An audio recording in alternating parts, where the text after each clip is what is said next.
Okay, 1 second.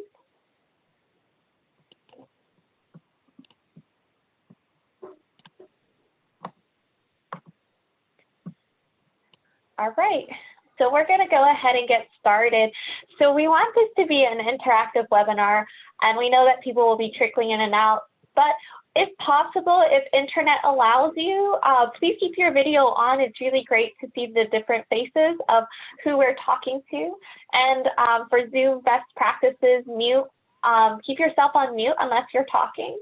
And right now, as you can see, people are writing in the chat box and introducing themselves. And I just mentioned earlier, and you heard that we will be recording this session. So I'm going to go ahead and get started.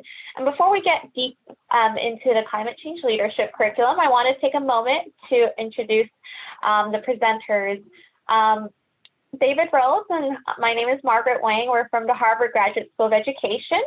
And we have Don Haas and Ingrid, who are from the Paleontological Research Institution in Cornell.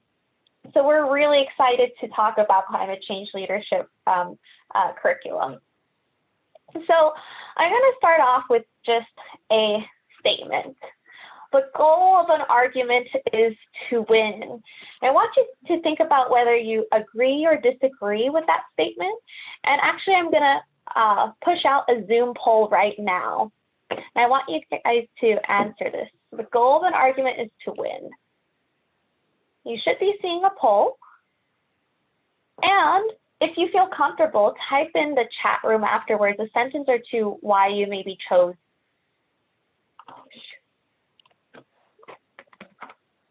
Hello? Not seeing a poll. Sorry, my actually Zoom just shut down, so I'm restarting it on my computer. My bad. I see the poll now. Yeah, I just opened it. This is done. Okay. Yeah, it just opened.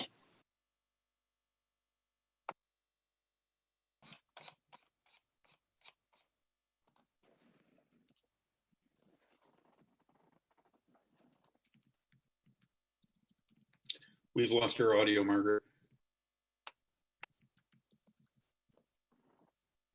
I might have to put my video off because of technical. I'll try it a little bit longer on keeping my video on. All right, so many have voted. And again, if you want and you feel comfortable, type in the chat room a sentence or a reason why you might have selected your decision.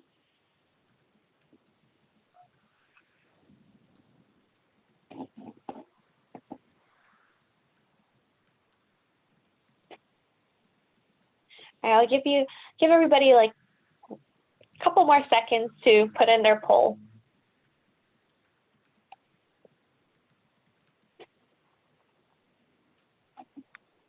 I see Dan has written, real listening is the willingness to let the other person change you.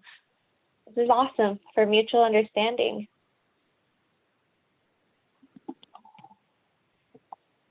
This is great. I'm going to end the polling and show the results as you guys are talking and your reasoning. 1 second. Oops. So the large majority of you did write strongly disagree and disagree.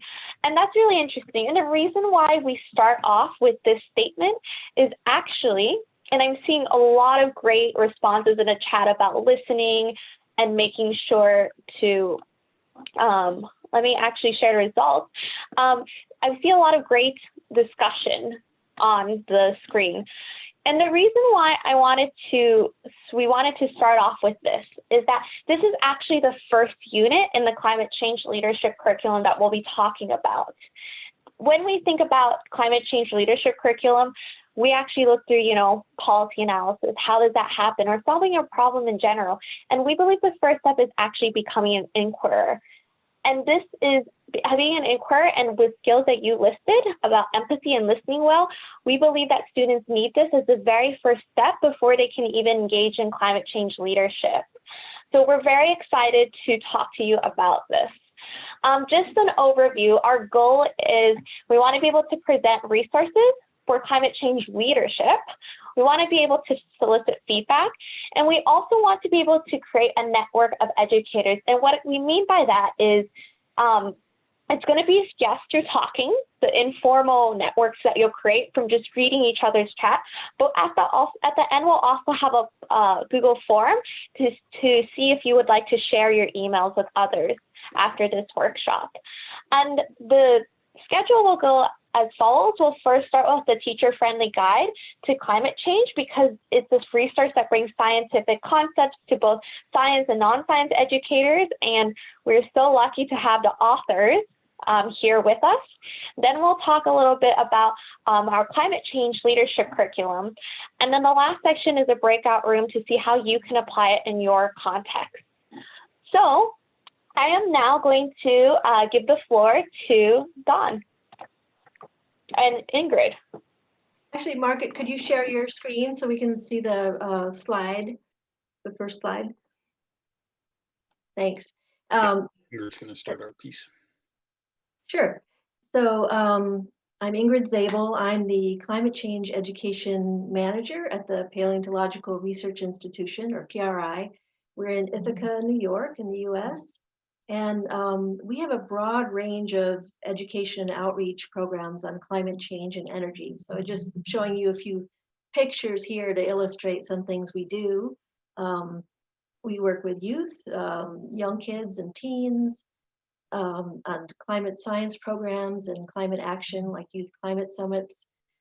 We build exhibits for our two venues. We have a small natural history museum and a nature center. We do programs with students and the public. We run citizen science projects and teach people how to participate on their own. I curate an online clearinghouse for climate change data for New York State. We have teacher professional development programs, and we write publications, and including the teacher-friendly guide to climate change.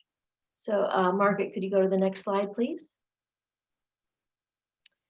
So the teacher-friendly guide, Don and I are both authors of this book, along with several other people. And it was written for teachers, not to be a textbook, but sort of a content resource for teachers who are either teaching about climate change or maybe are not, but want to start teaching about climate change. And it addresses both the physical science of climate change and social science issues related to teaching about climate change. The project to write this book was funded by the US National Science Foundation. So as a result of that, you can get a free copy of the book, a PDF download, and I put a bit.ly link on the left there. And you can also purchase a hard copy if you want. And I thought I'd just give a brief overview of the content of the book, just sort of go through the table of contents and the different chapters very briefly, and then hand it over to Don, who's going to go through a specific activity. So the book starts out with some questions about why teach about climate change and what are the important things that people should know about climate change and energy. And then it moves on to some science chapters. What is climate? So you can't talk about climate change before you know what climate is. So what is climate? How do we measure it? How is climate change through Earth history? And here we're going into the deep geological past. And that if you understand that, that gives you a good perspective on what's happening now, which is chapter 5 about recent climate change, what's happening and why. We have a chapter on regional climates within the United States. So this is geared towards teachers in the US in different regions, say they're in the Northeast or the West or the Great Plains and center of the country, and thought it might be useful for them to have information about their region, what's happening, and how is the climate projected to change in the future. Then we have 3 chapters on responses to climate change. What can we do about it? So we can try to mitigate it, to reduce or even reverse climate change. A chapter about geoengineering, so large-scale technical responses to try to change the climate, and adaptation. So how do we live with climate change? How do we cope with it? And then the book returns to some social science issues, some of the obstacles to addressing climate change, social and psychological issues, and a chapter we call Perspective about, focuses mainly on this idea of apocalyptic language and talking about climate change and whether that's useful or not. And then finally, a frequently asked questions chapter, which could be really useful for all sorts of technical questions about climate change. So that's a really brief overview of the book, and then I'll hand it to my colleague and co-author, Don. Thanks, Ingrid. Mhm. I'm going to step through a look at one particular source of carbon dioxide, and first off, note that I'm the director of teacher programming, and Ingrid is our climate change education manager, I believe is her title. We are both authors of the Teacher Friendly Guide to Climate Change. And my background, I've got over 30 years in education. I've taught high school, middle school, college and university, and informal education for the last 12 years. And there's a link to what I'm going to draw from, which I usually spend a half an hour to an hour on, and I'm going to do it in 4 minutes. So buckle up. So I'm got a picture there. Oops, I don't know what happened. What happened? Where did it go? There we go. I've got a picture there of this chunk of graphite. It is pure carbon. It's 2 by 2 by 6 inches. It's the main ingredient in pencil lead. There's a quarter on there to show scale, but I do have the real chunk right here. Oops, and I clicked too fast. And I want you to think about how the carbon in that block compares to the carbon in the amount of carbon in a gallon of gasoline. And some choices: is it about a third the amount of carbon as in a gallon of gasoline, about the same amount of carbon as in a gallon of gas, or about 3 times the amount of carbon as in a gallon of gasoline? And I've actually got a gallon jug here that's full of water, that's 3/4 full. I filled it 3/4 full in face-to-face presentations. I pass that around to give people a feel for what a gallon of gasoline feels like, and it's 3/4 full because water or gasoline has a density about 3/4 that of water. So that's to sort of give you a feel for it.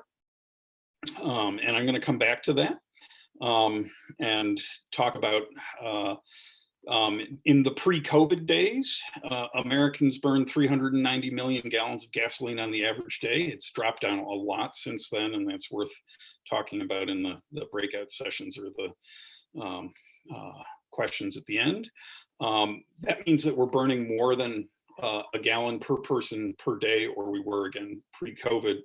There are about 330 million Americans. And that's an awful lot, so wow. We want to think about where it goes, and a gallon weighs a little over 6 pounds. And that means that if you're putting 10 gallons a week into your tank, that at the end of the week, 60 pounds of gasoline has seemingly disappeared. We know, of course, that matter can neither be created nor destroyed, only changed in form.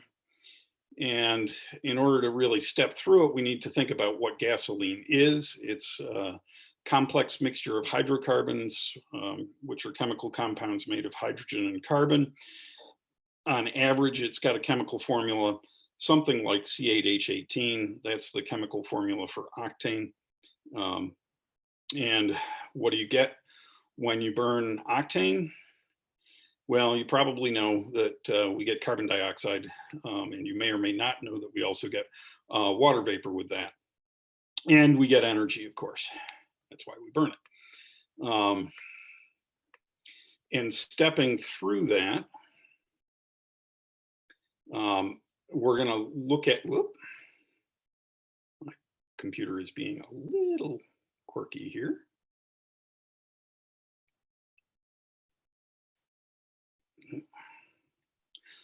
So looking at that in cartoon form,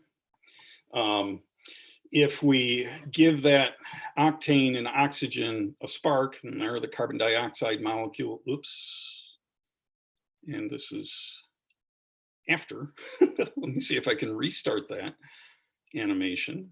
Apologies for the quirkiness here. It doesn't want to restart it. It will loop around and restart it. So there's our starting point, where we've got 1 molecule of octane and 12.5 molecules of oxygen, or diatoms of oxygen. And we give that a spark. There's the octane molecule. And we give it a spark and things rearrange. And now we've got 8 carbon dioxide molecules and 9 water molecules. And when we, and there are the labels popping up. And when we compare that to what we started with, those 8 carbon dioxide molecules weigh a bunch more than the octane molecule. And there's a little bit of the chemistry, which we'll fly by. And there is a link on the first slide of the series that takes you to the full presentation, which includes this animation and some others. So we've ended up with a lot more weight, apparently, than what we started with. And that's not magic. That's because we pulled the oxygen from the air for that combustion reaction. And when we look at it, we started with 6 pounds of gasoline, and we ended up with 19 pounds of carbon dioxide for each and every one of those 391 million gallons of gasoline that we burn a day, or used to burn a day in the US, and we're still burning an awful lot. Emissions, by the way, in the US are only down a little over 5% since the start of the pandemic. We know that we're burning that 391 million gallons a day, and that's over 7 billion pounds of carbon dioxide produced just from burning gasoline. That's about a quarter of US emissions. That's a lot, so wow. And a gallon of gasoline is about 87% carbon by weight. If we picture that octane molecule, you can sort of see that. That means there's about 5.5 pounds of carbon in a gallon of gasoline in each and every gallon that we burn. And so again, wow. When we look at that, there's our 2 by 6 inch block again. The block is not big enough. I made a mistake when I ordered it. I meant to order a 6 inch by 6 inch by 2 inch block, and I ordered a 2 inch by 2 inch by 6 inch block. So it's a third of the size. So it really should look like that in each and every gallon of gasoline. And I'll pause here and note that humans are pretty horrible at understanding scale, and 391 million times that is an awful lot. And we spend some time with scale, both in the book and in our longer term professional programming. So just be aware that you probably don't really understand what 391 million gallons means. And we can come back to that later as well. So there's the direct comparison. And if you want to plant trees to take that carbon back out of the air, well, wood is about half carbon. And so that means if there's 5.5 pounds of carbon in each and every gallon of gasoline, then you need to grow 11 pounds of wood. And it just so happens that a standard 8-foot 2x4, which I also happen to have right here, is 11 pounds. So you need to grow one of those for each and every gallon of gasoline that we burn in the US, if that's how we want to go about taking it back out of the air. And now I'm going to hand it off to David. Well, thanks, Don. So yeah, I'm David Rhodes, and I just finished up my master's in education policy. Spent a lot of time learning and applying the skills of policy analysis. And during that program, that's where I worked with Margaret, and we built this climate change leadership curriculum to really bring students into that process of policy analysis while applying that process, while applying the skills of policy analysis to address climate change. Before the master's program, I was teaching social studies for 7 years. And actually last summer is where I met Don and Ingrid in the context of a leadership program connected to climate change for middle schoolers.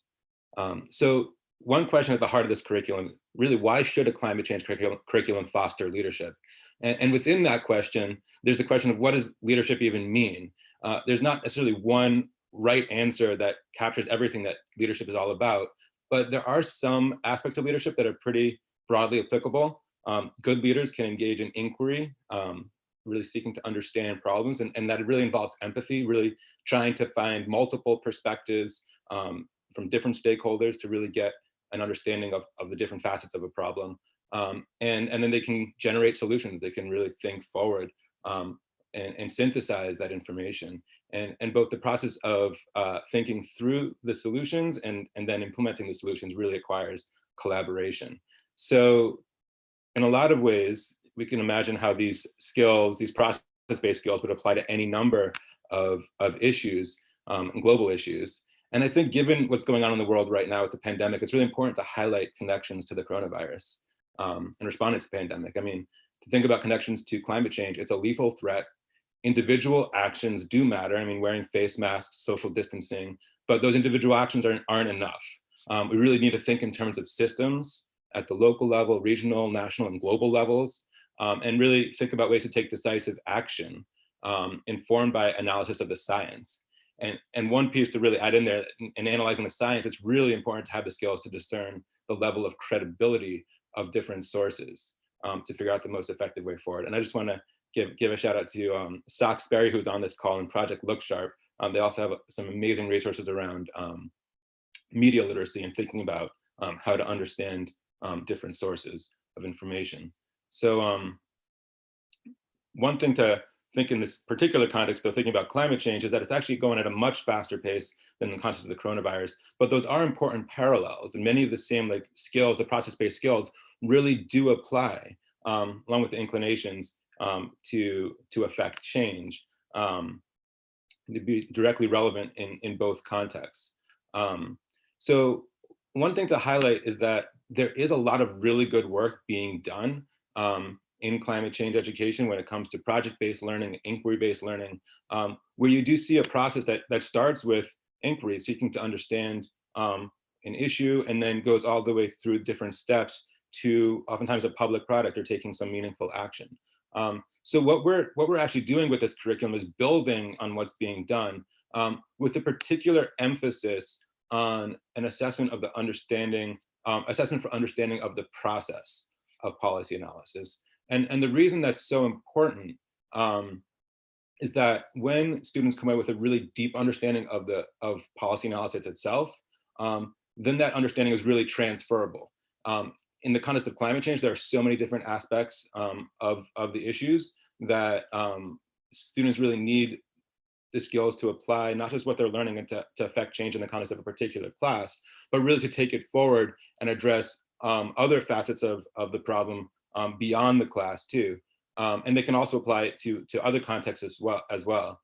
So really this whole pedagogy is thinking about how do we teach policy analysis really effectively while also having students go through the process in the context of climate change.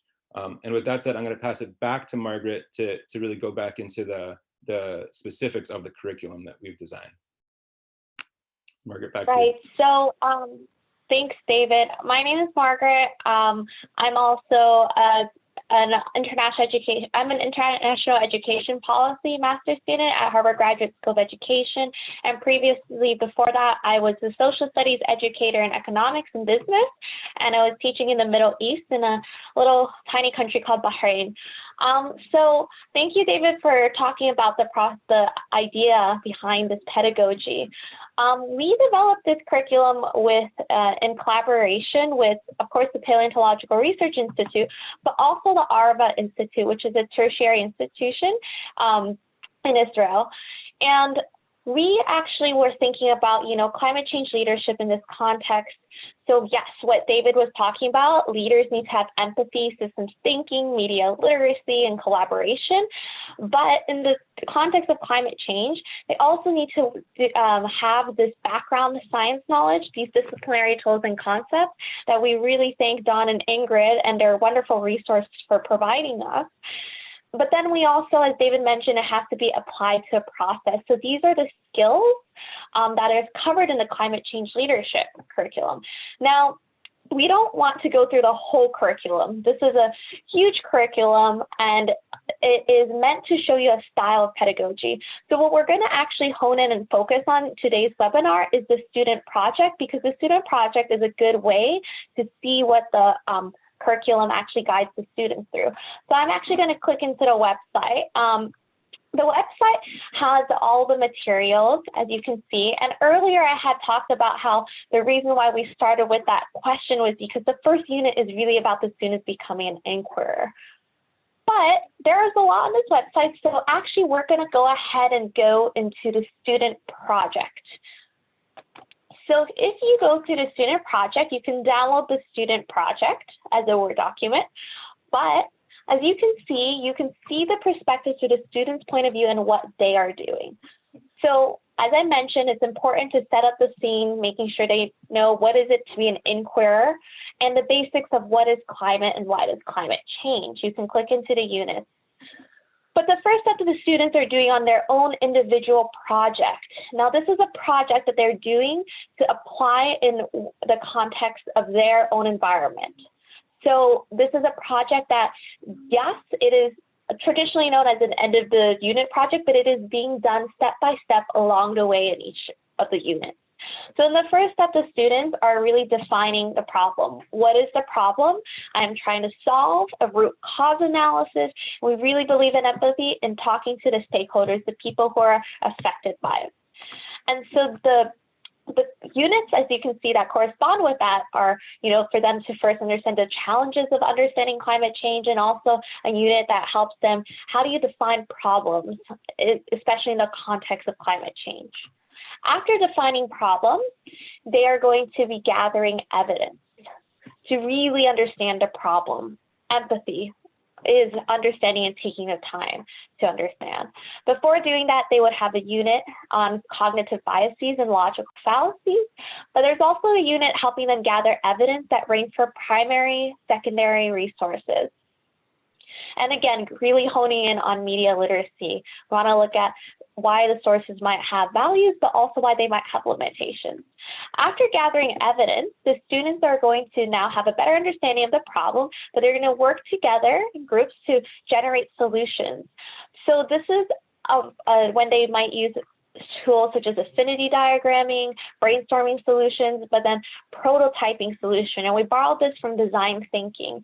And this goes back to linking back to the stakeholders who are affected by it, and making sure to talk to those stakeholders. Again, the units corresponding to it include brainstorming strategies and also how to get feedback. Step 4 is drawing conclusions. So they might have a range of solutions, but then they want to choose which one might they want to implement, and they might want to choose some selection criteria. And then they want to compare the different solutions. This is really important because this lets them actually think about why they would pursue one path. So there's units such as creating criteria and confronting trade-offs. The last but not least is them actually communicating and acting. We believe this is a very important part of experiential learning when they actually implement their project. So it helps guide them on how they would plan their media messaging and telling their story, and how to actually implement a project through a SMART goal and a project implementation plan. There's also units corresponding to that. So hopefully that gives you an idea of what the students are doing, and the curriculum is guiding them through the processes with all the standards that was mentioned before. So I actually want to introduce an educator, and Fareed, I'll let you take it away if you feel comfortable talking, who was very influential in helping us develop this curriculum, because he is actually implementing it in his school. So Fareed, if you can go ahead and talk about your experience, that would be wonderful.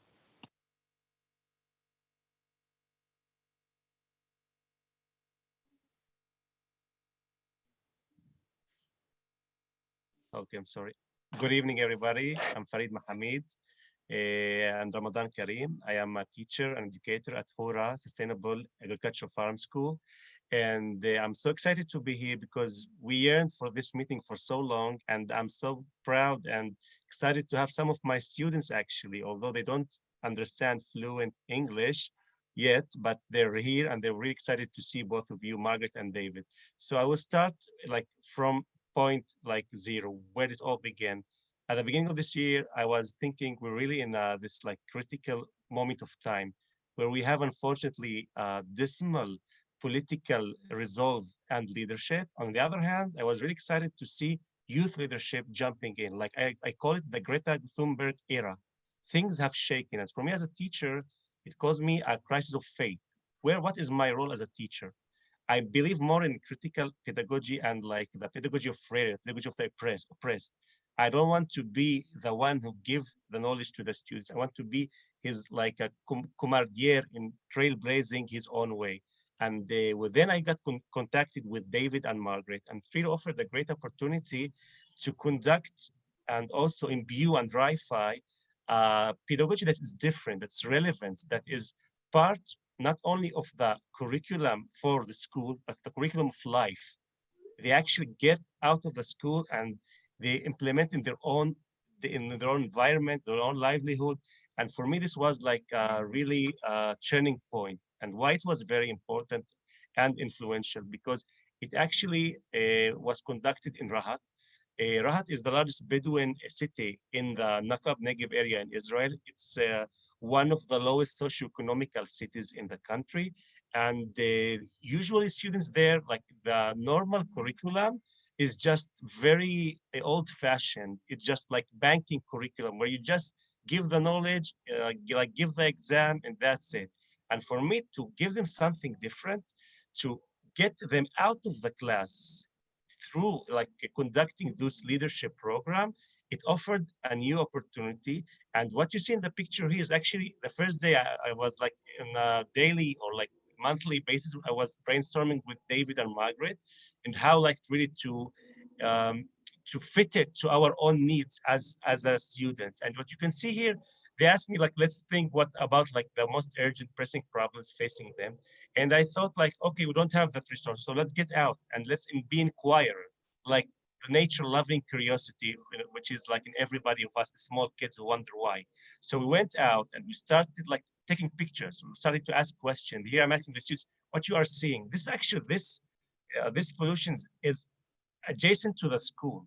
And everybody just is passing it as normal because in there they have this cognitive dissonance, like, okay, we're learning about pollution, but we're actually not implementing how to fight it in our own life. And this curriculum and climate pedagogy change like offer this opportunity to help them to think about a problem, to be like, first of all, they should take responsibility. You stop like asking the teacher to help you. Like I push the responsibility to them. I'm gonna help you, help yourself. And here, like we were defining the problem, then we went to a process where they ask question, how, like, what's the source of the problem? For one example, I asked them about the cans, like the soda cans. Who's like fault? They say, oh, this is the fault of the school. This is the fault of the delis who sell us the soda cans. That's who buy the soda cans. And we went through this brainstorming process, the steps that like were offered in this curriculum. And the students have this aha moment, this enlightenment through that process. And eventually, actually, they started to choose, like every one of them, an issue that is relevant to his own private life, at his own neighbor, his own home. They started asking their like relatives and how things were then and now. They also started to look for people or like in the responsibility to ask them to try to cooperate with them, like in the municipality role. And it was really exciting. And one of them actually, four students actually, we're now enrolled in the ISDG competition, which is like Israel Sustainable Development Goals, where we were chosen one of like 7 schools to offer a project which actually helped local community in developing country to achieve one of the sustainability goals of the United Nations. So actually, 27th of May, we're gonna introduce our project, which is different one, which is called Wateringa. It's about like helping Jordan and its like refugee communities and also off-grid communities to purify water using moringa seeds. And unfortunately, it all was cut abruptly in the Corona era. But also the Corona era also gave us also, I think, a new stimuli to think like it just, I thought it was like the inevitable. So we were like living the future with the Corona because this is the future. We need like to be in Zooming and WhatsApping, and we need to like to have this kind of communication where I'm not in the class, just give you information. So this was really all exciting. And I already exceeded my 3 minutes time. So I'm gonna finish in a moment. I'm sorry, David and Margaret. But at the end of the day, like this is my message. And this is what I was really excited about the curriculum. We're after Greta Thunberg era.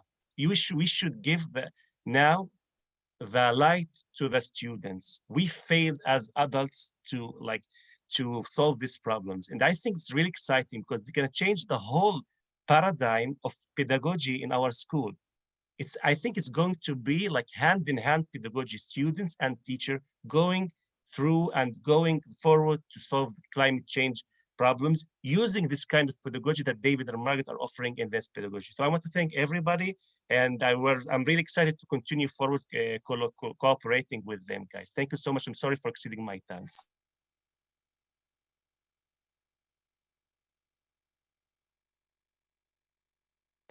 Thank you so much, Reed. No, I think that everybody enjoyed hearing your experiences, so do not worry about that.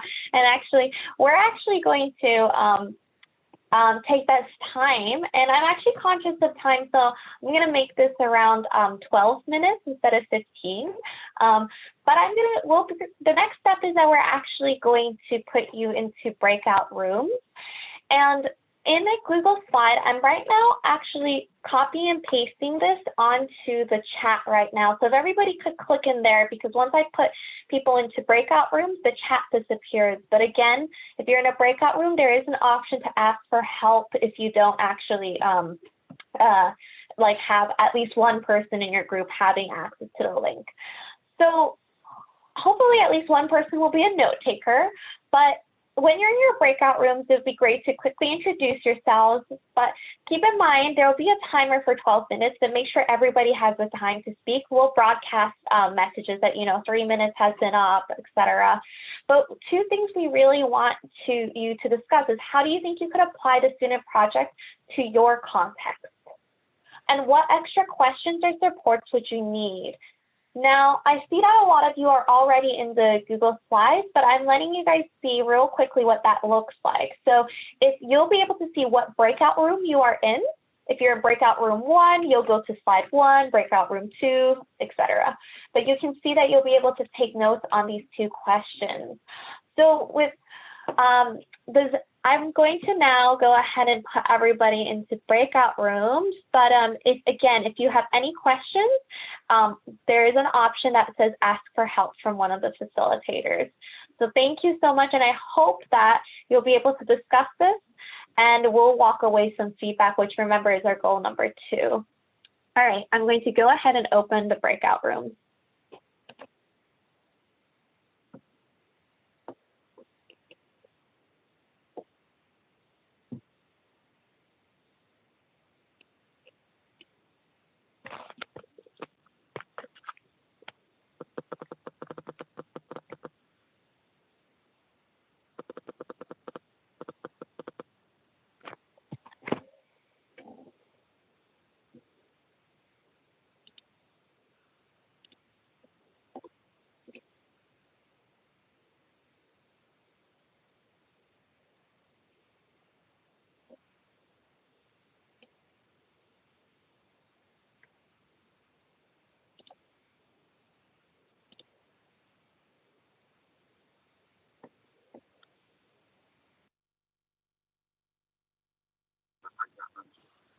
Hi.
Hey, Margaret. You're muted. Oh, I think you're still muted. Sorry, were you not put in a breakout room? No, I was. I was just the only one. I edited the Google Doc to say I'm the only one in room 7, frowny face. Okay, sorry, I'm gonna move you to somewhere else then. I'm sorry about that. Wait, quick question, Margaret. Would it be possible for me to ask you a couple of questions, or are you using this time to do other things? Which is totally fine. No, that's totally fine. I just want to make sure everybody else who's out in the main session, if they needed to be assigned, and if not, then like, actually this could be our breakout room right now, just us. Just keep in mind that we are live, so like in the main session, but I'm welcome to like answer your questions. Great, thank you so much. My friend, well, actually, somebody that I took a class with, IGA 455 at the Kennedy School, was the one who sent me this. And I'm also working in climate education and climate leadership. I think this work is awesome. And I guess I have a couple of questions. Were you involved with making the curriculum? Yes, David and I fully made the whole curriculum, but we obviously, you saw that we like had a lot of links to the teacher-friendly guide. We use that for our science background because we're both social studies educators, but this is the first iteration of it. We did it for our class at the Harvard Grad School of Education. Cool, that's awesome. I think it's awesome that you guys did this. And so for my master's thesis, I'm working on a climate leadership organization for college students and high school students. Somewhat of a different bent. I'm curious if you're planning on using these out in social science classrooms as well as in science classrooms and so on. Yeah, so our intentions, that's why we had multiple iterations with, we were hoping to have multiple iterations, is to figure out how we can make this able to be in other classrooms other than science classrooms. We believe like by putting this policy framework in it, that it can lie in social studies, but also by adding media literacy and also basic communication and writing standards in it, that it could also lie in language arts. So we're really hoping that it's interdisciplinary. One thing is that we actually wrote we had to write a paper about this, and the paper, not their curriculum, has more of like the background of like what pedagogical practices we drew from, and a lot of the standards come from English, social studies, and science. Awesome, awesome. Yeah, when I was looking at a lot of the climate materials that are available, it seems like there's so many available for science and not nearly as many. Like, it's very rare, I think, to see, for example, the tragedy of the commons being taught, or things about media and misinformation. I'm curious whether there are plans to include some of those types of things within the textbook. Yeah, actually, so there's in I forgot which specific units, and also the teacher-friendly guide to climate change also has chapters about like biases and then touches into media literacy. We actually talk about like how to analyze sources, and a couple of lessons talk about how do you like first analyze the purpose, the origins of the source and the purpose, and then like.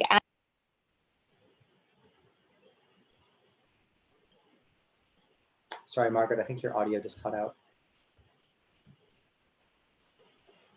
Margaret, I think your audio cut out for the last sentence there, sorry.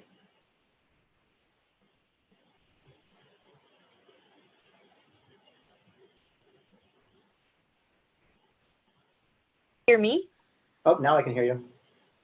Okay, great. Yeah, so I don't know if you heard what I said. So yeah, we actually took a lot from Project Look Sharp that does media literacy. So it has source analysis within it. Got it. Awesome. Thank you so much. Yeah, no, we would, and obviously, definitely we have our email at the end of the presentation. We would love to hear more because about climate change education, because this is something that, something to note that when you mentioned, is it for non-science educators? The teacher-friendly guide is an amazing source for non-science educators. And for somebody who doesn't have a science background, it was made so clear that I could integrate this into this curriculum. So really, I think non-science educators can. Awesome, awesome. That's really great. I was taking a look at it as, kind of in the middle of the presentation, and it seems really well done. I was just curious about some of those economic and political concepts and whether they make it in there. But I posted definitely.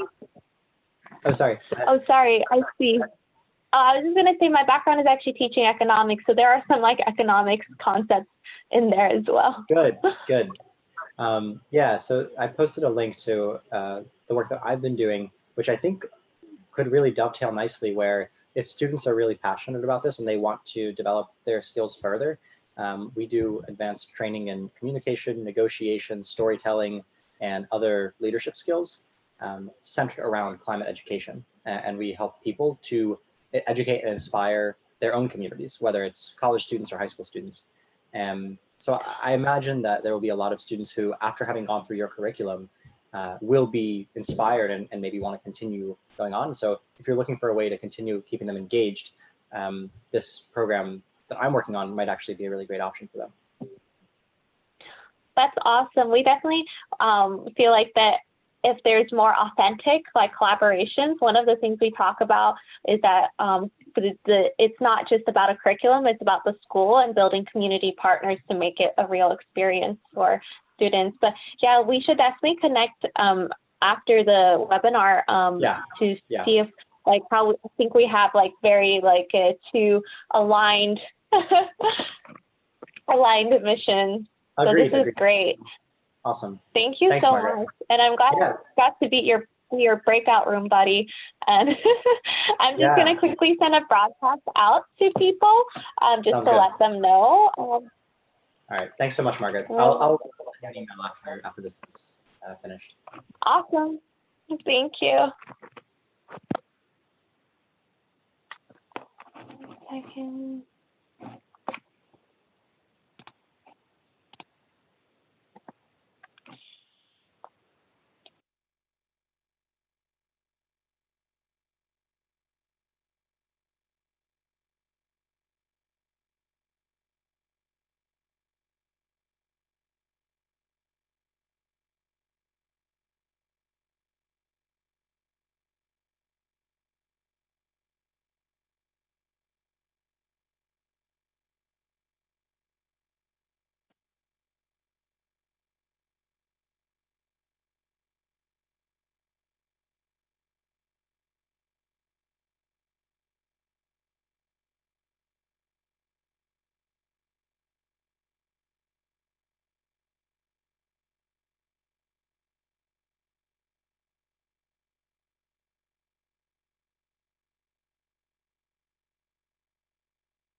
Hi, all. As people are trickling back in, I know that wasn't nearly enough time, but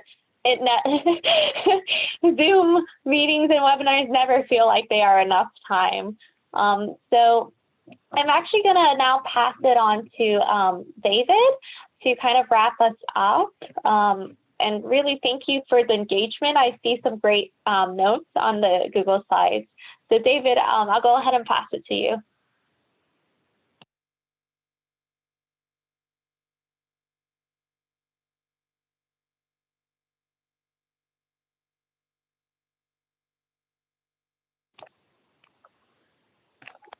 Sorry, David, are you on? Oh, yes, sorry. Yeah, I just wanted to say, first of all, thank you for everyone.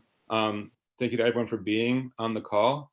And we mentioned at the beginning some of the goals around learning together in this process. You know, it's not like we have this perfectly designed curriculum that can be applied in any circumstance. Really what we've learned, and especially learning with Farid, is how this is a collaborative effort to figure out how to do this work most effectively. So we would absolutely love to hear from people, and really the idea of kind of building a network in doing this work is what we're hoping to do. There are only a few minutes left, so we could take a couple of questions, and I want to highlight that we're going to be hosting another webinar that will go a lot deeper into some of these questions. So you're invited to join us for a deeper dive in 2 weeks. So yeah, please, if you can make it on the 27th, same time, 3:30 p.m. Eastern time, that'd be amazing. And there's a Google form that you can give us any feedback on the webinar today. Let us know if you'd like to stay in touch with other participants on this call. That's kind of the idea behind building the network, is that we can collaborate in these efforts going forward. So you have an option related to that. Yeah, we really want to design the next webinar around your interests and your needs. So if there's anything you can share about what questions you'd like to address, and how you think that webinar could best meet your needs, that would be really, really helpful for us to know. That'd be really valuable. But for right now, before we close, I want to respect people's time, and we are almost at time. Maybe just take any burning questions. Margaret, was that? Yeah, Mira has her hand up. Mira Brown. Forgive me if this is in the curriculum, but just looking through it quickly, I can't see any time frames. And I was just wondering how many people have piloted it and what's their overall experience about how many weeks the whole thing is. Yeah, there are different, we planned this curriculum to be around 1 semester, but the idea is that it doesn't have to be followed to the T, that every unit provides a range of activities that you can pick and choose from, because we realize that there are so many different there are just so many different time frames, and some of the climate change curriculum might not fit into a subject, or a school doesn't have a system for it to fit into a subject, or it might be after school. And for example, talking to Fareed, his was actually a once a week course. So that's why there isn't really that time frame, but there are a range of activities to choose from in each unit. But that is something good to note, that maybe it's something we can include in future iterations, is at least like approximate time. Thank you, Mira. Yeah, and one thing I would add to that too is that from our experience, we, in response to feedback about specific time constraints, can support in thinking about how to adapt the curriculum. And that's one thing we've done in the past too. So yeah, thank you. Yeah, and I see that there's follow-up questions from here, like, are there class presentations tied to these lesson plans? As of right now, we don't have slides connected to it, but there are some resources, and the entire and how many weeks is each unit. I think we kind of mentioned that we haven't actually pinpointed this down. And a follow-up question for Mira is, has anyone piloted an entire curriculum with all the activities? No, we haven't actually had anybody pilot all the activities. Fareed was beginning to go through the curriculum, but then with COVID-19, it was difficult for him to continue that. So this is why we were thinking that this webinar was a great means to get actually feedback from others. Thank you. And I'll just quickly answer an easy question. David, unless you want to add something onto that. No, go for it. Go for it.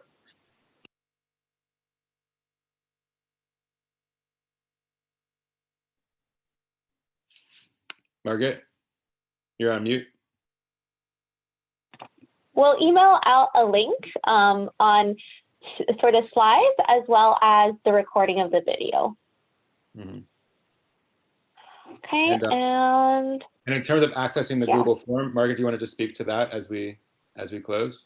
Yeah, I had originally already, while you were talking about it, put a link to us, a link to the feedback forms, but I will paste it again for everybody. We really want your feedback, and also a way to follow up, as David mentioned.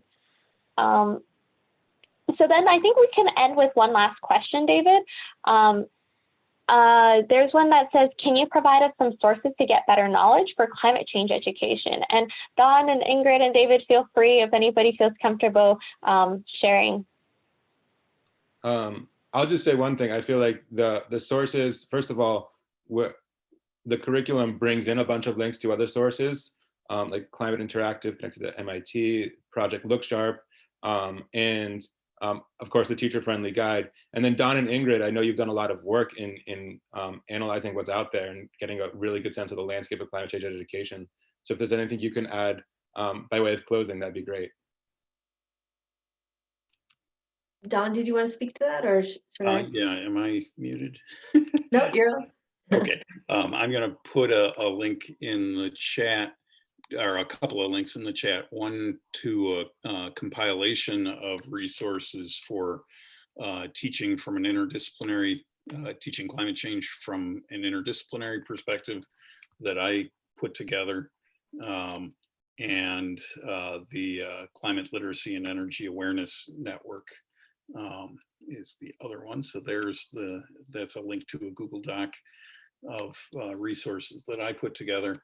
And then the Clean collection is at cleannet.org. Right there, which is a set of peer-reviewed resources that are reviewed by both an educator into science, and I'll put in the full URL. So a very extensive set of teaching resources on scales from activities of a few minutes to full units and maybe even full courses. I saw Cindy put in Young Voices for the Planet. That's a great set of videos, really inspirational about what kids can do and how much they can accomplish, which is amazing. And I think on that note, yeah. Well, David, you can go ahead.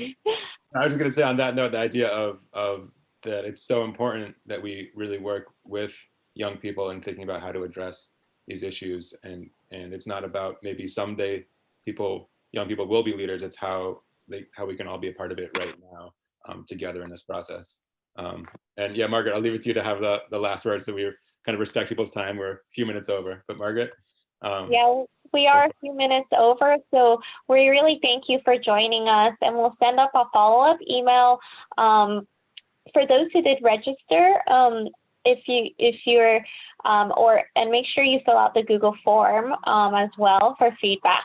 We'll try to get this to everybody, the recording and the slides. And then last but not least, we're going to, we can add these links to the follow-up email as well. Last but not least, we're going to stick around if anybody wants to ask us any further questions. So thank you so much for joining us. Yes, thank you all. Thank you. Thank you. And feel free to just talk and chat with us. We're here. Oh, I have a quick question. I've been looking at, and I'm a novice at this, but the impact of soil biology and carbon cycles, that has been often people beginning to say that has much more importance than looking at other traditional things of where carbon is. It's more like the carbon cycle. Where is carbon useful? It's useful in the soil, and it's easy to get it into the soil, which will have immediate impacts for the climate. How would we bring that to the forefront? It's not the main idea right now. It's not how people are thinking about carbon right now. Can I just make a quick suggestion? Maybe Margaret, if we stop screen sharing, people can see and maybe go to speaker view in the session. And I'd turn that. And I'm actually gonna stop